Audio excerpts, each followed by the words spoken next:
आज से वीरथुई के माध्यम से प्रभु महावीर की अंतर यात्रा प्रवचन श्रृंखला का शुभारंभ कर रहा हूँ।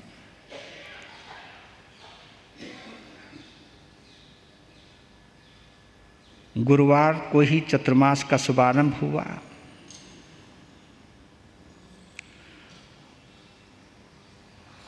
और गुरुवार से ही परम गुरु के ऊपर चर्चा प्रारंभ करता हूँ, क्योंकि प्रभु महावीर हम सबके परम गुरु हैं और सद्गुरु के पावन दरबार में परम गुरु की चर्चा। इसके लिए सबसे पहले गुरु गणेश तपोधाम की इस पावन मिट्टी को, इस पवित्र आंगन को दिल से आभार देता हूँ,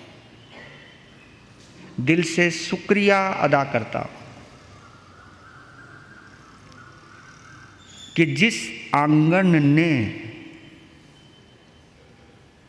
वीरथुई पुच्छी सुनम के माध्यम से प्रभु महावीर की अंतर यात्रा प्रवचन श्रृंखला का संयोग लिखा। यह आपका भी संयोग है और मेरा भी संयोग है। इस आंगन ने पता नहीं कितने साधु साध्वियों से बुलवाया है, बुलवाते जा रहे हैं। हम लोग सोचते कि हम बोलते हैं, लेकिन ये भूल जाते हैं कि वो आंगन बुलवाता है, ये श्रोता बुलवाते हैं। और जिन शब्दों के साथ हमारा योग लिखा है, जो शब्द इस वाणी से निकलने हैं, वो योग लिखवाता है। तो सबसे पहले उस संयोग को नमन कर रहा हूँ कि 2025 में जालना में स्थापित गुरु गणेश तपोधाम की पावन मिट्टी या पवित्र प्रांगण में प्रभु महावीर की अंतर यात्रा प्रवचन श्रृंखला की शुरुआत करने का सौभाग्य प्राप्त हुआ। और शायद इसीलिए ये जो पहला टाइटल है, गुरु गणेश से प्रभु महावीर तक, इसका मतलब यह है कि गुरु गणेश के दरबार से प्रभु महावीर तक चर्चा करना, प्रभु महावीर के बारे में सोचना, प्रभु महावीर के बारे में बोलना, प्रभु महावीर के बारे में हृदय की धड़कनों को जोड़ना, ध्यानस्थ होना, उन्हीं को ही केंद्रित करना, उन्हीं पर ही फोकस करना।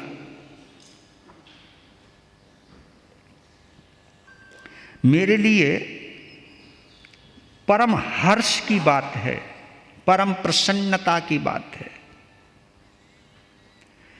कि सद्गुरुनाथ ने अपने श्रावक और श्राविकाओं के साथ साथ हम सभी साधु साध्वियों को प्रभु महावीर से जुड़ने का आदेश दिया। ये संयोग है और ये आदेश भी है कि तुम्हें ये सुनाना है, तो हम ये क्यों ना माने कि उन्होंने ही आप सबको और हम सबको आदेश दिया है, प्रभु महावीर से जुड़ो। क्योंकि मैं पहली बार ऑफलाइन ऑनलाइन वीरथुई के ऊपर प्रवचन श्रृंखला चला रहा हूँ। ये मैं पहली बार, कभी लिखा जाएगा कि वीरथुई के ऊपर सबसे पहले बार कहाँ सुनाया था, तो जालना का नाम याद रहेगा मुझे। और यहाँ के बाद, यहाँ से जाने के बाद किसी बात के लिए तो तुम याद आने ही चाहिए। और ये याद आना बहुत महत्वपूर्ण है।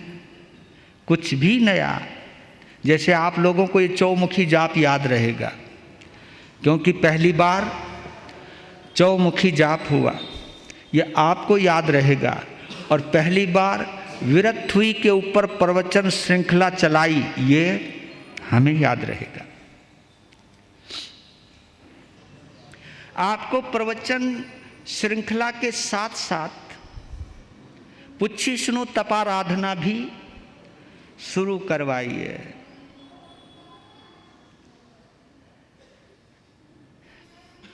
इस महावीर की अंतर यात्रा प्रवचन श्रृंखला के माध्यम से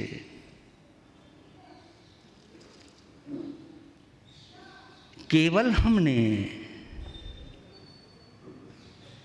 प्रभु महावीर के स्वरूप का वही वर्णन नहीं करना है, न ही सुनना है, बल्कि हमें प्रभु महावीर के आत्म स्वरूप का वर्णन करते करते अपने आत्मा के अस्तित्व पर, अपने आत्मा के स्वरूप पर, अपनी आत्मा की क्षमता पर, अपनी आत्मा की योग्यता पर चिंतन करना है।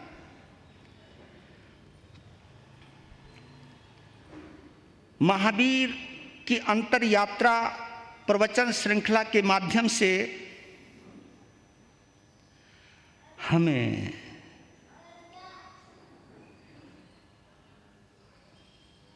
सुधर्मा स्वामी भगवान की जो आत्मदृष्टि है, क्योंकि परमात्मा को हम केवल आत्मदृष्टि से देख सकते हैं। किसी भी परमात्मा को किस दृष्टि से? आत्मदृष्टि। आत्मदृष्टि का मतलब जानते हो आप? नहीं। आत्मदृष्टि उसको कहते हैं अपनी ही नजर से जैसा हम स्वयं को मानते हैं ऐसे ही सामने वाले को मानना है। हाँ, इसको कहते हैं आत्मदृष्टि। जैसा मैं हूं वैसा ही सामने वाला है। जो मुझे पसंद नहीं वो उसको भी पसंद नहीं, और जो मुझे पसंद है वो उसको भी पसंद है। इसके ऊपर विचार करना और इस विचार को व्यवहार में लाना, यह आत्मदृष्टि है।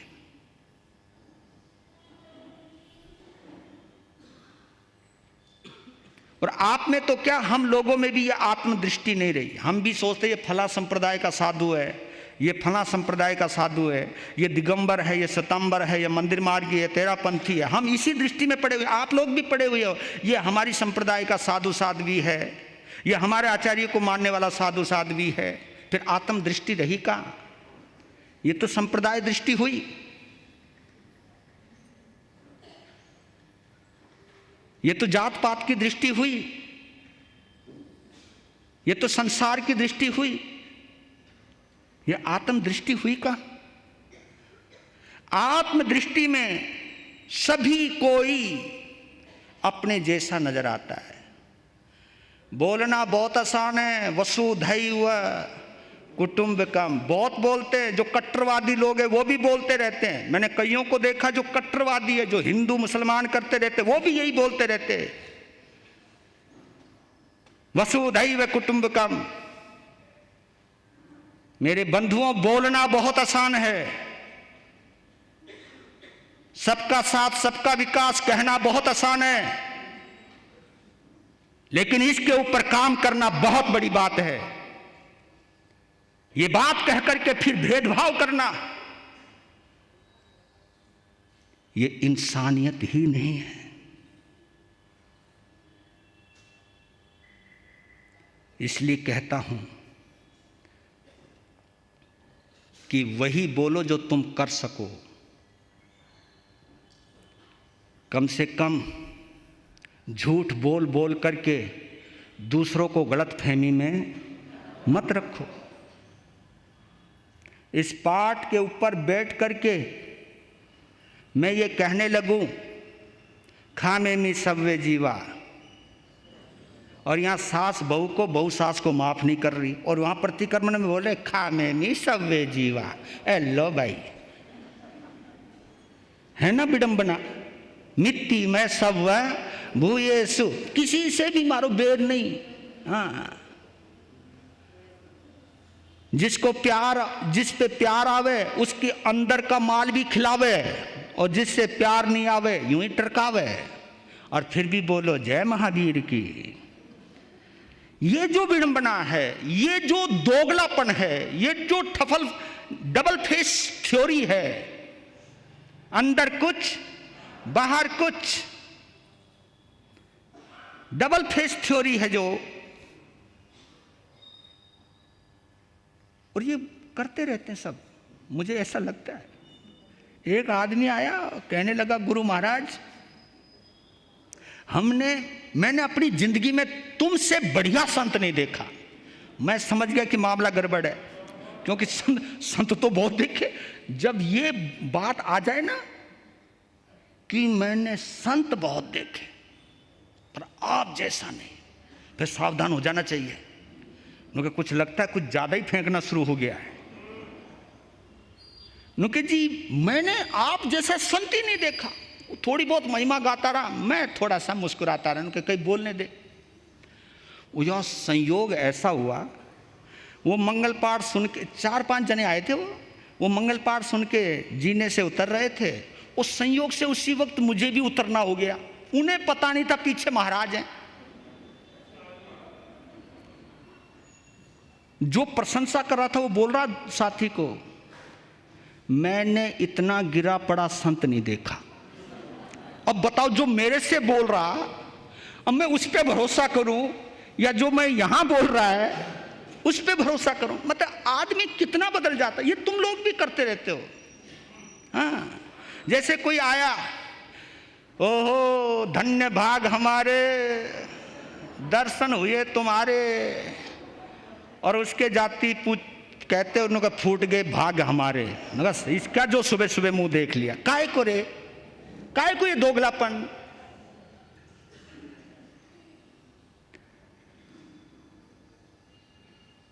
दोगले व्यक्ति दूसरों के लायक तो क्या, अपने लायक भी नहीं रहते।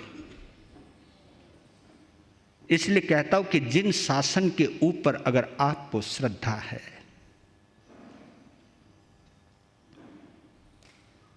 तो पहले ये दोगलापन निकलना चाहिए। साफ सुथरा व्यक्तित्व होना चाहिए। उसी व्यक्तित्व को जमाने के लिए प्रभु महावीर इस वीर स्तुति के माध्यम से, देखिए प्रभु महावीर को कहने के 2 तरीके हैं। बताओ कौन कौन से? प्रभु महावीर को कहने के 2 तरीके हैं। एक तरीका है महावीर की बहिर यात्रा। बहिर यात्रा में क्या है? उनका जन्म कहाँ हुआ, उनका शरीर कितना सुंदर था, वो कितने बड़े सम्राट थे, उनके शरीर पर कितने कितने शुभ लक्षण थे, उनके जन्म पर क्या क्या हुआ था, पेट में आने के बाद क्या क्या हुआ, पेट में बाहर आने के बाद क्या क्या हुआ, कब उनका च्यवन हुआ, कब उनका जन्म हुआ, कब उनकी दीक्षा हुई, कब उनका ज्ञान हुआ, कब उनको निर्वाण हुआ। यानी शरीर से जुड़ी हुई घटनाओं का वर्णन करना, यह बहिर यात्रा है। बहिर यात्रा यानी शरीर की चर्चा करना,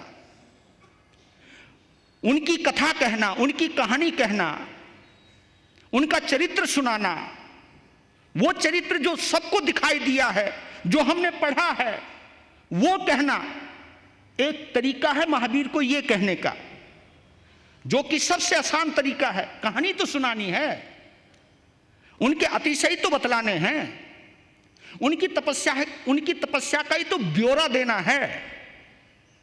कितनी तपस्या करी, कैसे तपस्या करी, कितनी शिष्य थे, क्या क्या शानदार समोसरण लगता था और क्या क्या वर्णन हुआ, यही तो करना है।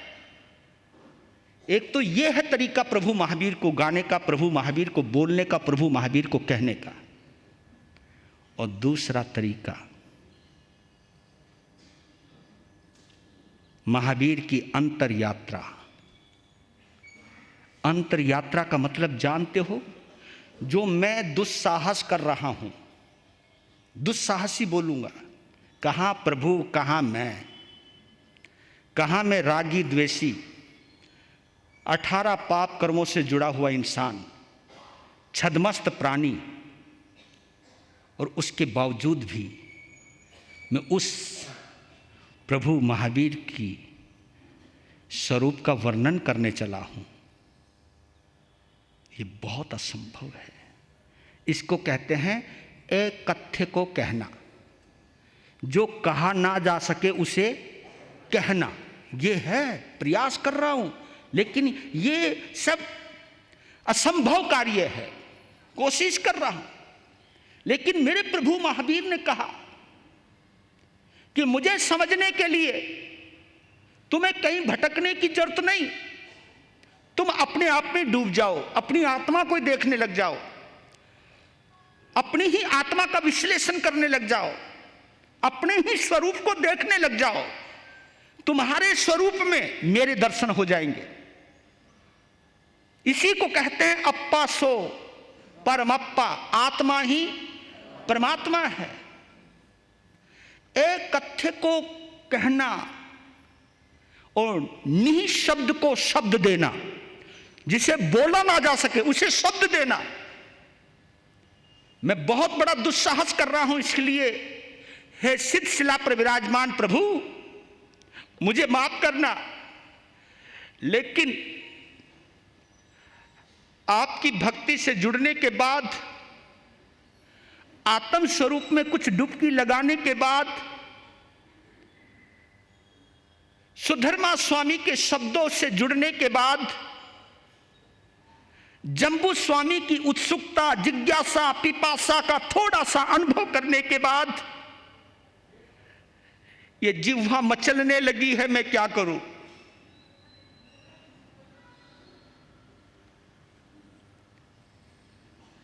मैं तो ईमानदारी से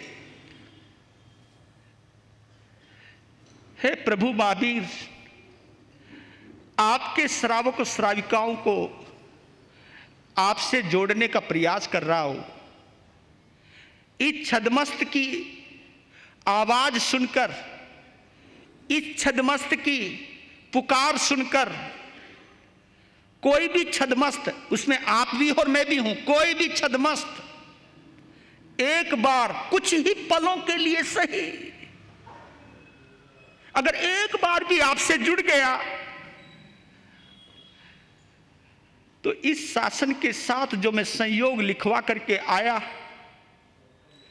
आपके शासन से जुड़े हुए श्रावक और श्राविकाओं का अन्न, जल, वस्त्र, स्थान का जो उपयोग किया, उसका कर्जा चुकाने लायक बन जाऊंगा। नहीं तो मेरे में इतना सामर्थ्य नहीं है प्रभु, लेकिन आपका नौकर हूं मैं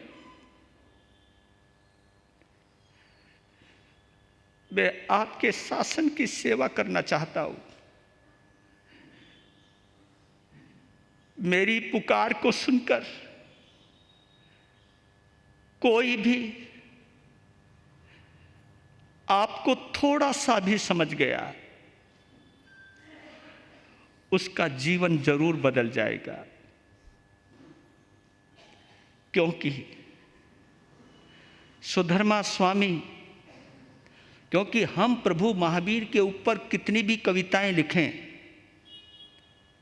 उसमें कल्पना होगी,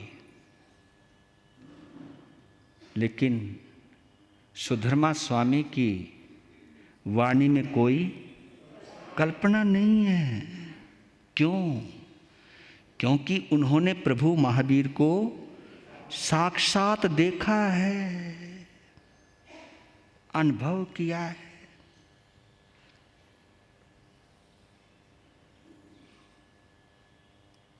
समर्पण किया है, अपने आप को अर्पित किया है। जबकि महावीर क्षत्रिय हैं, सुधर्मा स्वामी ब्राह्मण हैं, जम्बू स्वामी वैश्य हैं। सेठ का पुत्र है जम्बू स्वामी, वो वैश्य है। इसलिए कहता हूं, दिल से रिश्ता जुड़ जाए तो फिर कोई जात पात नहीं देखता, कोई वर्ण नहीं देखता, क्योंकि ये जो दिल है ये दिमाग देखता है। दिमाग, मैं इसलिए कहता हूँ इस खोपड़ी को जरूर सोचा करो। मैंने एक बार की बात बताऊं, मैं खोपड़ी के खिलाफ ज़्यादा रह जाता हूँ, नहीं मुझे खिलाफ होना भी नहीं चाहिए, पर लेकिन करूँ क्या। मैं जयपुर में चतुर्मास कर रहा था, तो आदर्श नगर का चतुर्मास करके मैं लाल भवन में गया। वहाँ पता लगा मुझे, देखो कि तो विचरण करने से क्या क्या चीज़ें पता लगती हैं। तो प्रवचन हॉल वहाँ ऊपर है, तो जिस जीने से ऊपर जाना था चढ़ के, तो उस पौड़ियों से पहले, जीने से पहले जो गेट बना हुआ था, दरवाज़ा बना हुआ था, तो वहाँ पर एक ऊपर एक प्लेट लगी हुई थी, उस पर लिखा होता कृपया ध्यान दें। मेरा ध्यान गया है, उन्होंने हमारे लिए तो नहीं, सबके लिए लिखा होगा, कृपया ध्यान दें।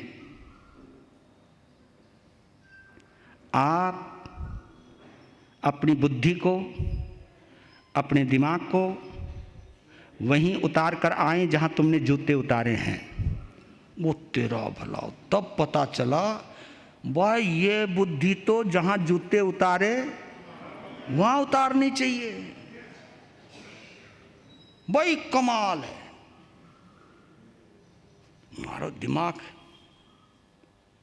पर मैं सोचने लगा कि बात तो बहुत गहरी है, क्योंकि यहां तुम दिगंबर, मंदिर मार्गी, स्थानकवासी, तेरा पंथी बनकर आओगे तो कभी महावीर को नहीं समझ पाओगे। अकेला थानक वाला भी महावीर को नहीं समझ सकता, अकेला मंदिर मार्गी भी महावीर को नहीं समझ सकता। जो संप्रदाय सवार होती है ना, वो बुद्धि पर सवार होती है, वो दिल पर सवार नहीं होती। अगर आप इस दृष्टि से यहां आओगे, बस देखो महाराज जी आज किसकी उतारते हैं, हमें किसी की उतारने के लिए कोई बैठा हूं यहां, पर लेकिन आप क्या आइडिया अपना देखो, आज महाराज कौन सी बात कहते हैं जिसको हम पकड़ेंगे। अगर बुद्धि को लेकर के आओगे ना आप, तो अधूरे रह जाओगे। बुद्धि आपको संसार से जोड़ती है। एक बार तो कमाल हो गया, पंजाब की बात बता रहा हूं। एक आदमी आया, उसने कहा महाराज मजा आ गया। मैं बोला किस में? आदमी बोले जा रहा मजा आ गया। अरे मैं बोला किस में मजा आ गया भाई? वो बोला महाराज जो प्रवचन आपने कल सुनाया था ना, आज फिर सुना दो। तो मैंने कहा मतलब? नहीं मजा आ गया। अरे मजा तो आया क्या? कहा आपको मालूम है आपका सीधा हाथ कितने बार उठा था? ये सीधा हाथ कितने बार उठा, उल्टा हाथ कितने बार उठा, ये गर्दन आगे कितनी बार आई, पीछे कितनी बार आई, इधर कितनी बार गई, इधर कितनी बार गई। अरे मैं बोला ये हिसाब लगाऊंगा तो सुनाऊंगा क्या? कहा हम है ना हिसाब लगाने को। और महाराज मैंने सब चीजों का हिसाब किताब गणित फिट लगाकर एक नंबर बनाया और एक लॉटरी पर लगाया, और आज मैंने 25,000 रुपये कमाए। कहा जी एक बार वही प्रवचन सुना दो ताकि 25। मैंने तब पता लगा कि सारे के सारे प्रवचन सुनने भी नहीं आते, यहां हिसाब किताब लगाने आते।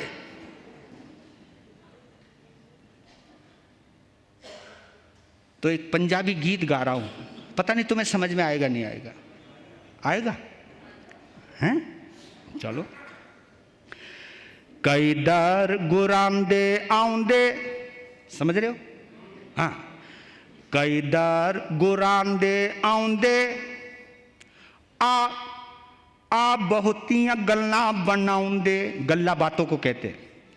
कई दर गुरांदे आउंदे आ बहुतियां गल्ला बनाउंदे, जेड़े इधर उधर दी कहंदे तो समझो मामला गड़बड़ है, मामला गड़बड़ है, मामला बोलो मामला। कई दर गुरांदे आउंदे आ बहुतियां गल्ला बनाउंदे, कई दर गुरांदे आउंदे आ बहुतियां गल्ला बनाउंदे, जेड़े इधर उधर दी कहंदे तो समझो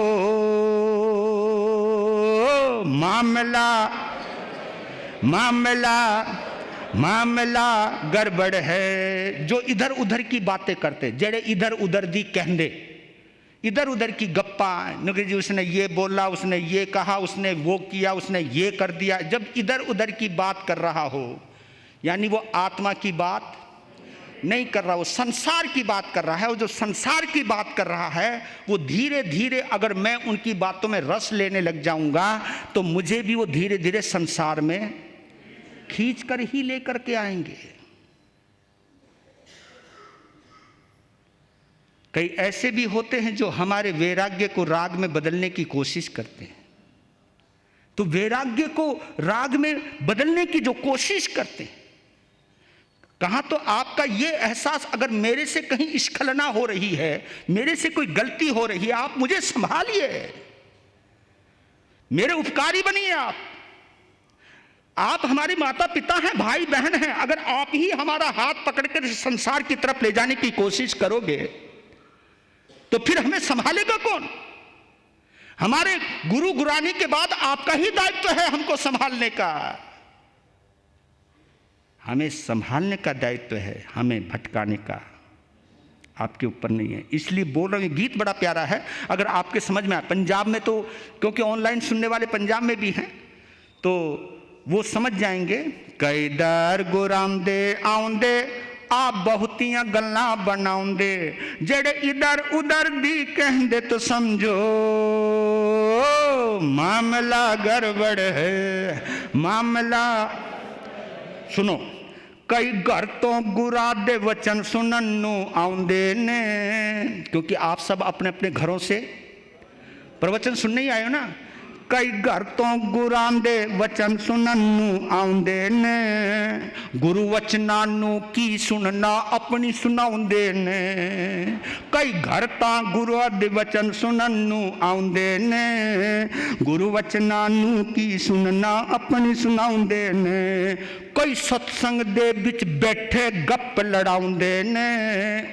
कई होते हैं पीछे बैठे, अरे आप लोगों में ये साड़ी बड़ी अच्छी पहनी तुमने आज, क्या बात। ये जो दुनिया की बातें होती है, वहाँ यहाँ पर भी कई सत्संग दे बिच बैठे गप लड़ाउंदे ने। कई सत्संग सुन दे ही सो जाउंदे ने, है ना। प्रवचन सुनते सुनते और कह भी दो किसी को कि क्या हुआ, नुके गुरु महाराज प्रवचन में मजा आ रहा है, प्रवचन में मजा आ रहा है। कभी कभी तो मुझे ऐसा लगता है जैसे तुम, और कई लोग तो बड़ी गजब की बात कहते, महाराज जी समझ में नहीं आई एक बात।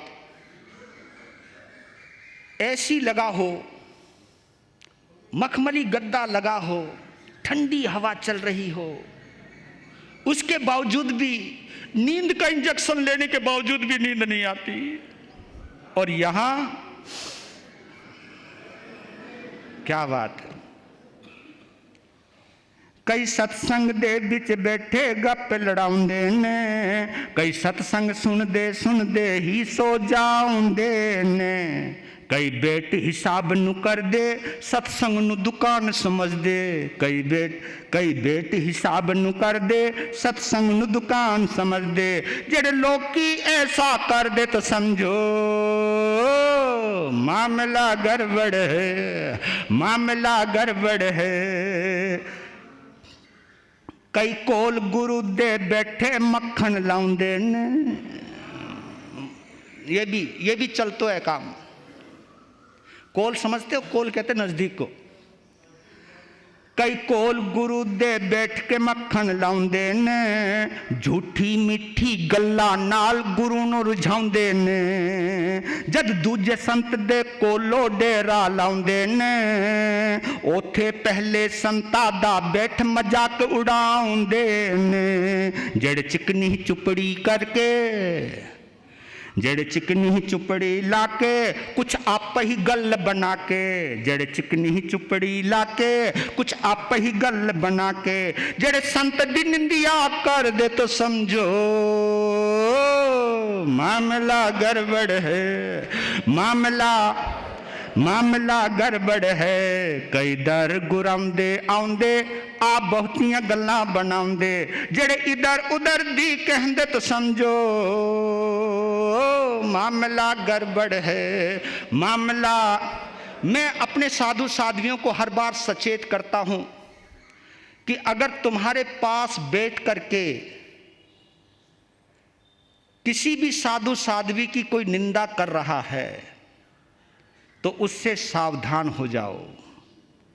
क्योंकि अगर वो तुम्हारे सामने किसी की निंदा कर सकता है तो किसी के सामने वो तुम्हारी भी निंदा कर सकता है। थोड़ा सा ही फार्मूला लगता है समझने के लिए। इसके लिए कोई बहुत बड़ा फार्मूला की जरूरत नहीं पड़ती है। थोड़ा सा ही फार्मूला लगता है कि जो तुम्हारे सामने किसी की इज्जत उछाल रहा है, अगर उसके ऊपर आपने भी भरोसा कर लिया तो वो तुम्हारी भी इज्जत उछालने वाला है। इज्जत ढकने वाला श्रावक और श्राविका होता है। इज्जत को समझने वाला, जांचने वाला साधु और साध्वी होता है। किसी की इज्जत उछालने वाला श्रावक श्राविका तो क्या, वो साधु साध्वी भी नहीं होता है। ये हमें जरूर सोच लेना चाहिए। मैं आपको महावीर से जोड़ने के लिए आया हूं, मैं किसी की कमियां बताने के लिए नहीं आया हूं। मेरी कमी मेरे साथ रहने वाली है, उस कमी का हर्जाना मैं भुगतूंगा। आप उस कमी को बोलकर, उसकी निंदा करके उस कमी से तुम क्यों जुड़ रहे हो? इसलिए एक बात और कहना चाहता हूं समझाने के लिए। जब आप किसी की निंदा करते हो, गौर करना, इस बात को अपने अंदर लेकर के जाना। जब आप किसी की निंदा करते हो, आप केवल उसकी ही निंदा नहीं कर रहे, क्योंकि निंदा उसकी तब हो रही है जब उसके पाप कर्म का उदय आ गया है। उसके पाप कर्म का उदय आ गया तभी उसकी बुराई हो रही है। तो आप निंदा करके उसके पाप कर्म के साथ अपना कर्मों का संबंध जोड़ रहे हो, यानी अपने पाप कर्मों में बढ़ोतरी कर रहे हो। और जब आप किसी का गुणगान गाते हो तो आप अपने पुण्य में अभिवृद्धि करते हो। किसी का गुणानुवाद करते हो तो आपकी पुण्य में बढ़ोतरी होती है। जब आप किसी की निंदा करते हो तो आपके पापों में बढ़ोतरी होती है। एक चाइनीज प्रोवर्ब आती है, समय हो रहा आपका इधर। एक चाइनीज प्रोवर्ब आती है कि बगीचे की सूचना लेनी हो तो कोयल से लीजिए, कौवे से नहीं। मैं सोचा कि ये मामला क्या है। मैं रिपीट कर रहा हूं, अगर किसी बगीचे की सूचना लेनी हो तो कोयल से लीजिए, कौवे से नहीं। क्यों? क्योंकि अगर तुम कौवे से पूछोगे उस बगीचे में क्या है, तो मालूम हो वो क्या कहेगा, फला पेड़ की फला टहनी पर फला फलों के गुच्छे पर एक फल लगा हुआ है जो सड़ा हुआ है। वो सड़ा हुआ ही फल देखेगा। और ऐसा नहीं है कि उसने कोई झूठ बोला है, झूठ नहीं बोला, उसने खबर सही दी है, लेकिन दी वो है जो नेगेटिव खबर है, वो खबर दी है उसने, झूठ उसने भी नहीं बोला। लेकिन कोयल से जब पूछोगे तो कोयल क्या कहेगी, क्या हरियाली है। वो भी झूठ नहीं बोल रही, वो भी सही बोल रही है, क्या हरियाली है, फलों से फूलों से पेड़ लदे हुए हैं, क्या सुगंधित वातावरण है, क्या ऑक्सीजन का लेवल है। खबर तो उसने भी सही दी है, लेकिन इस खबर में और उस खबर में अंतर तो है। अब मैं इसको इस ढंग से समझाऊं, तुम्हारे पल्ले जल्दी पड़ेगा। तुम पहली बार प्रवचन सुनने के लिए आए, 2-3 हजार का जूता तुमने नया खरीदा, इधर आपने सैंडल खरीदा, प्रवचन में बड़ा आनंद आ रहा है, और प्रवचन सुनने के बाद जब गए तो सैंडल और जूता गायब। और जैसे जूता चप्पल सैंडल गायब, खोपड़ी, बस जितना मजा अंदर आया था सारा खराब। मुझे तो कभी कभी लगता है कि हमारी प्रवचन की इज्जत तो तुम्हारे जूते और चप्पल से भी नीचे है, मतलब उससे भी गिरी पड़ी।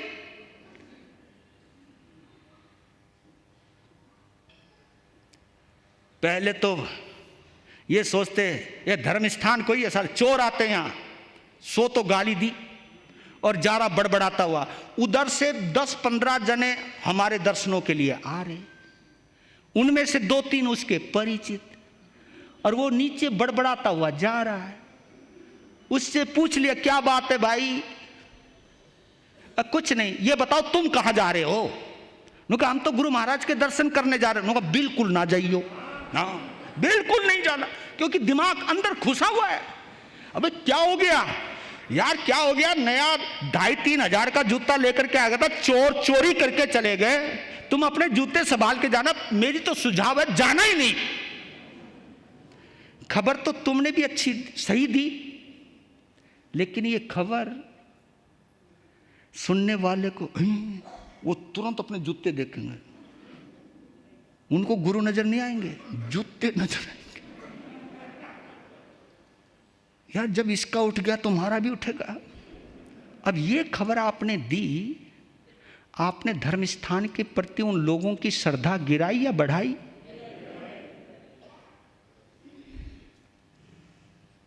अगर आपने किसी साधु साध्वी में कोई कमी देख ली, क्योंकि छदमस्त है भैया, कमी तो हमसे भी हो सकती है, लेकिन उस कमी को लेकर के तुम लोगों के सामने कहो कि साधु कोई है वो, तो ये कौवापना है या कोयलपना है? साधु साधु, अरे भैया जब तुमसे गलतियां हो सकती तो हमसे भी तो गलतियां हो सकती हैं। ये कपड़ा पहनने से क्या हो गया? कर्म तो हमारे भी हैं, कर्म तो तुम्हारे भी हैं। जो बीमारियां तुमको होती हैं वो बीमारियां हमें भी होती हैं। तो कर्म तो किसी को नहीं छोड़ता, लेकिन आपने उस नेगेटिव पक्ष को ही क्यों चुना? आपने उस गलत चीज को ही क्यों चुना? आप ये भी तो कह सकते थे, देखो सोच देखना, अगर नया जूता चला गया तो सोचने लगा कि धन्यवाद, जिसको जरूरत थी वो ले गया, और ऐसे प्रवचन के लिए, ऐसी जिनवानी के लिए मैं 1000 जूते भी कुर्बान कर सकता हूं। ये भी तो आ सकता है आपके दिमाग में। ये तब आएगा जब आपको पता चलेगा कि जूतों से ज्यादा महत्वपूर्ण जिनवानी कितनी गजब की थी।